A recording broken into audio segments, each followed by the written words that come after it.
My name is Joseph Edward Smith.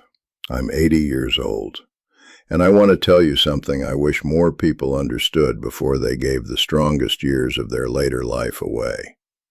I spent decades thinking that the safe choice was always the wise choice.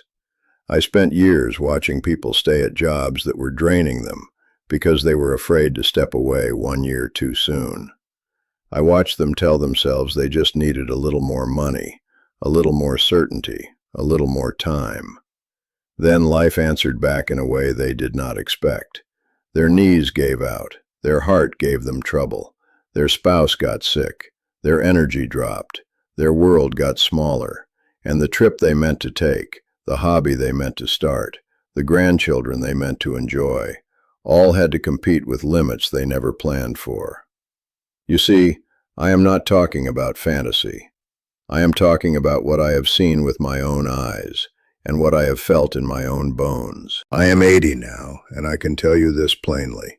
Money matters, but time with health matters more than most people admit.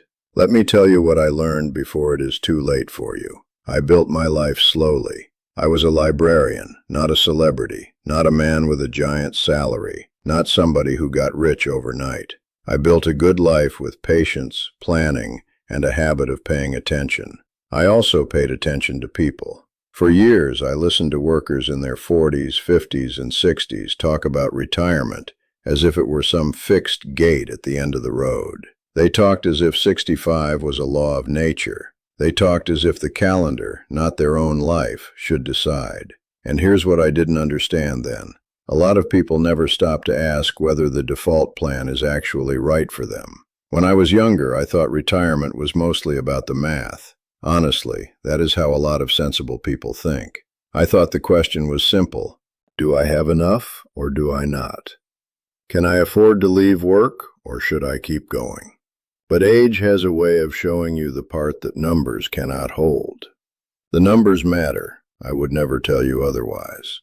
I spent my life respecting numbers. I still do. I review my accounts. I know what comes in. I know what goes out. I know what we can spend and what we should leave alone. But I also know that numbers can tempt a careful person into waiting too long. You see, if I work 5 more years, I will almost certainly have more money than if I stop now. That part is obvious. But what is not obvious is the cost. I do not just spend 5 more years earning. I also spend 5 more years aging.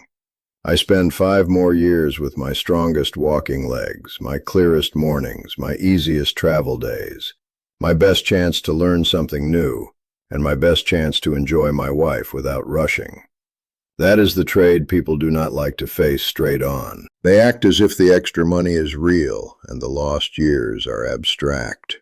I can tell you at 80 that the lost years are not abstract at all. I call those earlier senior years the youth of old age. I did not always have that phrase, but I understand it now. There is a stretch, usually before the body starts collecting too many penalties, when life can still feel open. I could walk farther. I could carry bags without thinking. I could climb stairs and not negotiate with my knees first. I could get on a plane and not treat it like a military campaign. I could change my habits faster. I could make friends faster. I could try something unfamiliar without needing 3 recovery days after. That period is precious. I did not know how precious until I was far enough past it to see the difference. Let me explain what surprised me most. It was not that people feared retirement. Fear makes sense. What surprised me most was how many people said they wanted out, knew they could probably make it work, and still would not move. I heard the same lines again and again. I just need one more bonus. I just want one more good year in the market. I just want to make sure. I just want to feel completely safe. That word completely can steal a decade from a person. Complete safety in retirement is mostly a story people tell themselves so they can postpone a hard decision. I didn't know it at the time, but I was watching a trap that looks respectable. It wears a tie. It uses spreadsheets. It sounds prudent, but underneath it is still fear. It is fear of change. It is fear of losing identity. It is fear of not knowing what to do on a Tuesday morning. It is fear of no longer being needed the old way. Some people are not really choosing work. They are choosing familiarity. Those are not the same thing. I know that because I had to face it myself. I had a long career. I had a title people respected. I had routines that shaped my week and my sense of usefulness. When a person spends decades being the one others rely on, walking away can feel less like freedom and more like disappearance. Honestly, that can frighten a person more than any budget forecast ever will. I had to ask myself whether I was staying because it was wise or staying because I was afraid to become somebody new. And here's what I didn't understand then.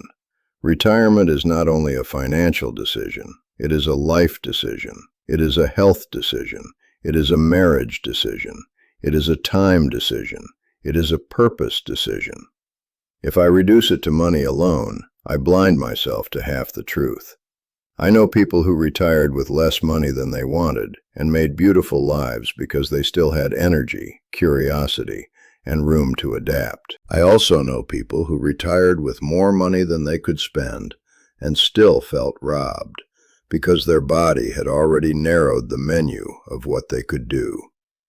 I am not here to tell every person to quit work early. I would not do that. Some people love their work. Some people need the income. Some people are healthier because they stay engaged. Some people would drift without structure. I respect that. But I want you to be thoughtful. I want you to be deliberate. I do not want you cruising on autopilot because everybody around you acts like there is only one respectable retirement age. For many years, I watched people postpone joy in a very disciplined way. That may sound harsh, but it is true. They postponed travel until it became harder. They postponed hobbies until they were too tired to begin. They postponed long lunches with their spouse until one of them needed more doctors than plans. They postponed freedom until freedom arrived with restrictions. You know what surprised me most? Many of them were not poor. They were just trained to keep going. That training starts early. Work hard, be responsible, delay pleasure, keep stacking, stay busy, do not be reckless. Those are good lessons up to a point. They help me build a stable life. But every good lesson has a shadow side when pushed too far. Delay pleasure too long, and life may collect the payment before you do. Stay busy too long, and you may forget what you actually wanted your free days to feel like. Keep stacking too long, and you may end up rich in assets and poor in time. So what should a person do? I start with honesty. I ask myself what life I am trying to protect. Am I trying to protect a meaningful life, or only a larger number? Am I still working because I want to, or because I am scared? Am I giving up years I can still use well, in exchange for certainty I may never fully get anyway? Those are uncomfortable questions. They are supposed to be. I also look ahead. I picture myself at 65, then 70, then 75, then 80. I picture the version of me whose body has slowed down. I picture the version of me who knows which opportunities actually mattered and which worries were mostly noise. Then I ask that older man to advise me. You see, I am that older man now. And if I could sit across from my younger self, I would tell him not to worship certainty. I would tell him not to treat every extra dollar as if it were worth an extra healthy year. I would tell him to protect his time with the same seriousness he once used to protect his savings. Now, money still matters. Let me be very clear. I would never tell a person to retire without doing the work. I would never tell a person to guess. I would never tell a person to ignore expenses, inflation, taxes, health care, or the simple fact that living a long time costs money. That would be foolish. I believe in planning. I believe in careful estimates. I believe in stress testing a retirement plan. I believe in getting help from somebody qualified when you can. When I wanted confidence, I did not rely on wishful thinking. I looked at income, spending, investments, and risk. I understood that any forecast depends on assumptions. I understood that market returns are unknown. Inflation is unknown. Tax rules can change. Lifespan is unknown. Healthcare costs can rise. All of that is true. A retirement plan is never a promise. It is an informed estimate. Honestly, that bothered me when I was younger because I wanted certainty. But certainty is rarely available in life. Reasonable confidence is usually the best we get. A lot of people get stuck because they think a retirement plan must show perfection before they are allowed to act. I do not believe that anymore. If a careful analysis shows a strong chance of success, that matters. If it shows 85%, I do not dismiss that just because 95 sounds cleaner. Let me explain. The cost of waiting for near certainty may be 5 more healthy years I never get back, and that trade is real. I also believe in using proper retirement software or a trusted advisor instead of a homemade spreadsheet, because one small mistake can create false fear or false confidence. I want clarity, not guesswork. I want a plan that helps me see the risks, the taxes, the spending, and the adjustments I could make later if life changes. You may hear people talk about probability as if anything below near perfection is failure. I do not see it that way. If a plan looks strong but not flawless, I ask what the trade really is. If I keep working 5 extra years to raise my odds from good to excellent, what exactly am I buying, and what exactly am I giving up? Because one thing is certain, if I work those 5 years, I do give them up. That is not theoretical, that is guaranteed. The extra certainty is not guaranteed, the lost time is. That thought changed me. I stopped pretending that more always meant better. Sometimes more is just more. More money, more delay, more caution, more postponement. And sometimes what I need is not more, but enough. That word enough is harder than it looks. It demands maturity. It demands self-knowledge. It demands that I stop moving the finish line every time I get close. I also learned something else. Retirement does not have to be all or nothing. Some people can step back slowly. Some people can consult. Some people can work part-time. Some people can spend less if markets disappoint. Some people can adjust instead of collapsing. Let me explain why that matters. Too many people imagine only 2 futures: total security if they keep working, or total disaster if they stop. Real life is usually more flexible than that. A person can adapt. A household can trim spending. A skilled worker can often earn something later if needed. That possibility should be part of the picture too. I didn't know it at the time, but flexibility is one of the strongest forms of security. Not because it removes risk, but because it gives me ways to respond. If the market has a bad run, I can spend a little less. If inflation bites, I can adjust plans. If I miss working, I can return in some form. If I retire and find I need more structure, I can build structure. Work is not the only source of purpose. A paycheck is not the only form of usefulness. When I look back now, I do not congratulate myself most for the money I built.